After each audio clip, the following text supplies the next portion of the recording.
Last week was half term and I took my son to watch Star Wars in 3D. And this is a bit like the end of Star Wars, actually, this room. So I was thinking about open data today and last week. I've had lots of questions about Star Wars since. So it's sort of informed my slides today, really, about how I've put them together. But I want to sort of talk to you about open data and what it is and how it can work for you, really. And I'll try and take you through that. So I'm Stephen. I'm based in Manchester and I've worked all my life around the charity, non-profit sector using technology. But that's sort of by accident. I think my mum still thinks that she wants me to work in a bank. So I'm an accidental techie. I didn't set out to do this. But yeah, as I say, I've been doing this for a long time.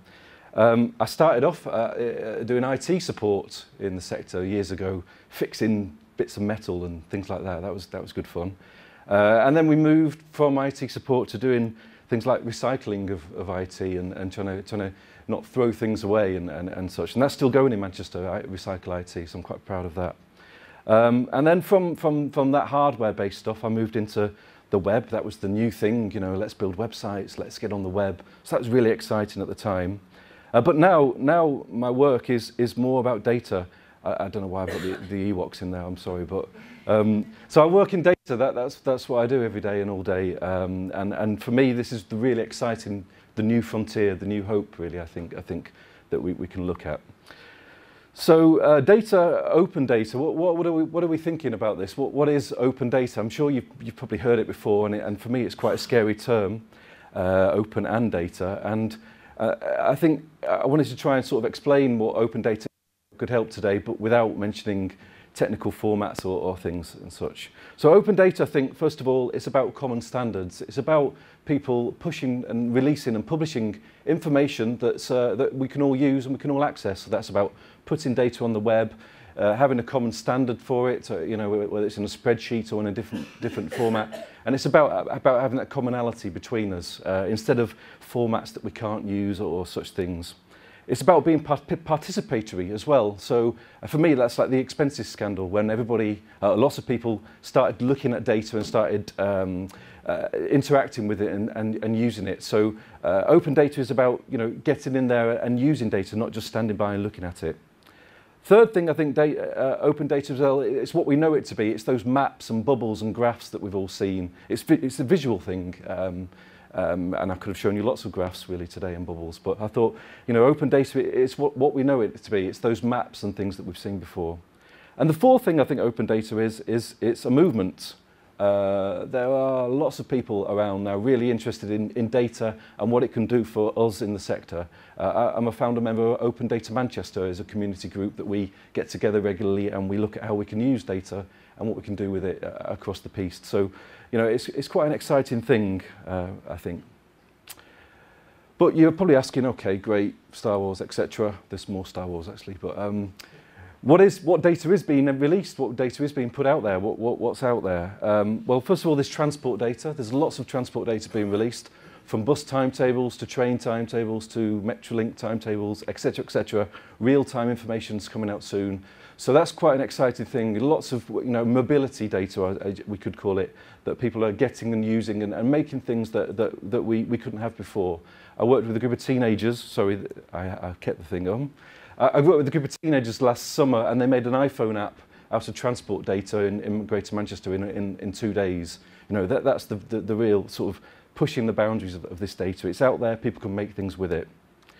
There's also transaction data. So by that I mean the finances. The local authorities are publishing all their spending data for people to use and reuse.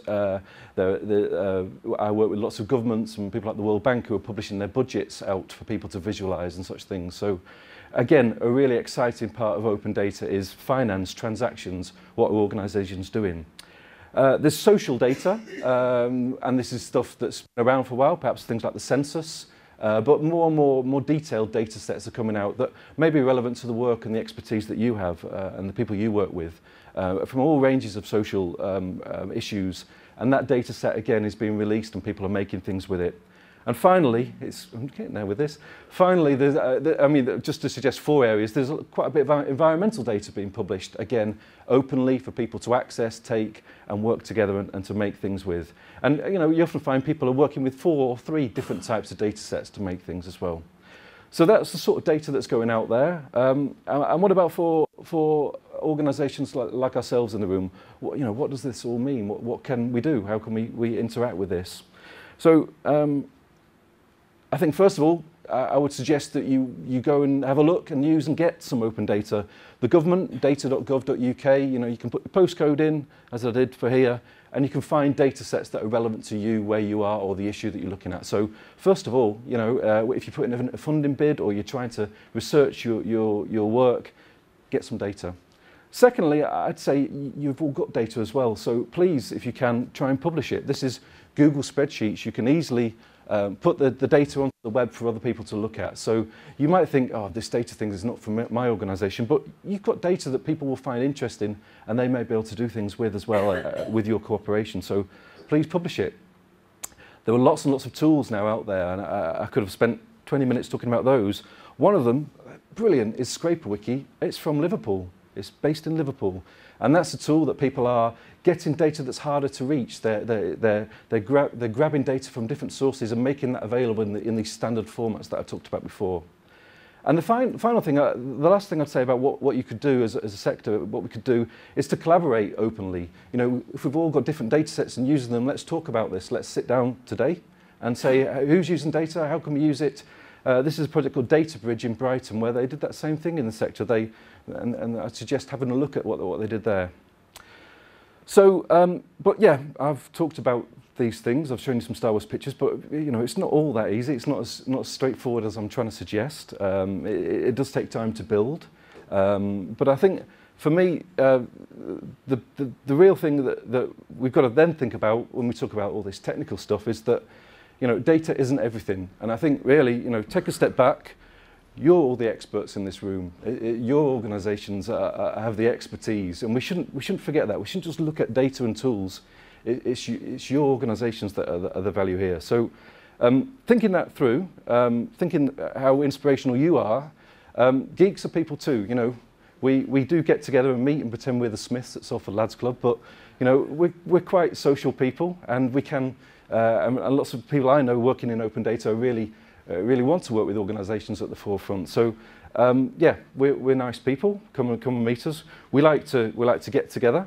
This is the Mozilla Foundation conference I went to a few months ago. Mozilla make Firefox and such things like that. People get together in this technical sector and really want to work with people like you. So we're nice. We like to meet. We've got T-shirts. We love to talk to each other and laugh and play bingo, and here's some geeks that I know that we had an event with. So and they've all got long hair and beards, So yeah, so we're social. It's not all about the tools and the data and those very important things that I've talked about. It's about today really. And this is Fatima and Kat. Fatima's doing a great project on allotment data. She's opening up.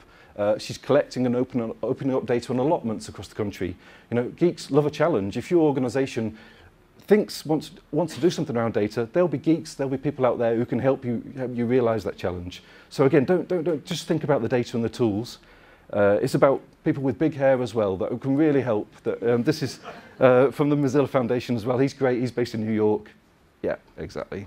So I think the point I'm stumbling towards really is that open data is great, it's liberating, but it's about the conversations that we need to have. And I'd ask really, I think perhaps you're missing out, perhaps you're not, perhaps you're well on top of this, but really don't just think about data, think about people who can work with you to help reuse and the data and get your expertise and your point of view across. Thank you.